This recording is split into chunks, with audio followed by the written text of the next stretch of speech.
Bonjour et bienvenue sur ma chaîne. Alors je suis pas du tout un spécialiste de l'acier, par contre je voulais vous présenter une application que je trouve assez sympa pour justement connaître quelle est la composition exacte des aciers qui forment vos couteaux. Vous savez évidemment que l'acier, ce sont des alliages de plusieurs éléments, qu'on va avoir des aciers comme celui-ci qui est un acier carbone, hein, donc c'est noté dessus. Certains autres sont des aciers inox, hein, et on peut lire ici par exemple AUS 8, sur celui-ci par exemple 8 CR13 MOV, etc. Ça vous le savez. Évidemment, vous savez aussi que la composition de l'acier ne fait pas tout. Il y a également la trempe. Il y a également le fait que tel ou tel couteau sera plus adapté à telle ou telle tâche. Qu'on va avoir des émoutures qui sont vraiment spécifiques comme celui-ci, comme celle-là, pardon, pour le bois, etc.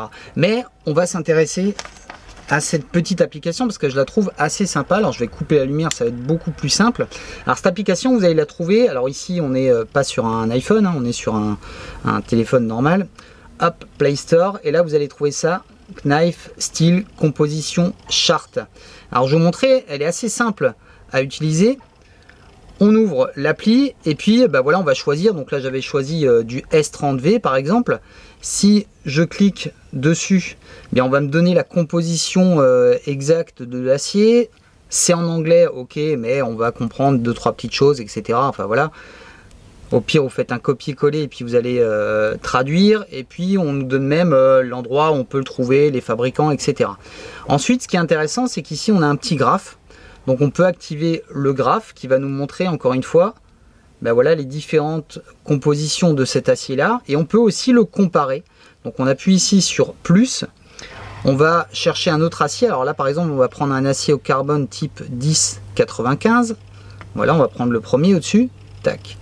Et ben voilà, on va pouvoir voir exactement la différence. Ben voilà, la absence de chrome évidemment à l'intérieur. Hop, je vais en rajouter un. Vous aviez vu qu'il y avait un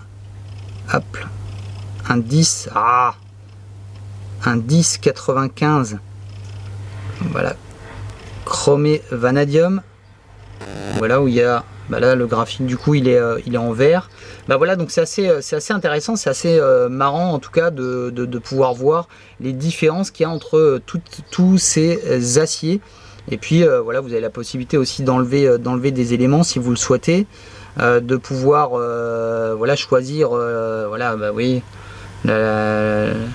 le graphique, la masse, etc. Vous pouvez choisir molécules, les atomes, machin. Enfin, c'est hyper précis. Alors je suis certain qu'il y en a pas mal d'entre vous qui vont kiffer ce petit élément là. Donc vous voyez, c'est un espèce de cucri qui est dessiné dessus. Donc allez voir, faites l'essai parce que c'est assez marrant. Alors on joue 5 minutes avec, hein, évidemment, mais ça peut être intéressant en tout cas pour ça. Il y a plein de vidéos sur les différents aciers, normalement notamment chez Fan de Couteaux, hein, qui expliquent bien la différence entre les aciers qu'ils préfèrent, etc. Les rétentions qui sont meilleures que d'autres. Mais moi, encore une fois, je reprends une phrase de Fred Perrin qui disait: quel que soit l'acier, au bout d'un moment il faudra l'affûter.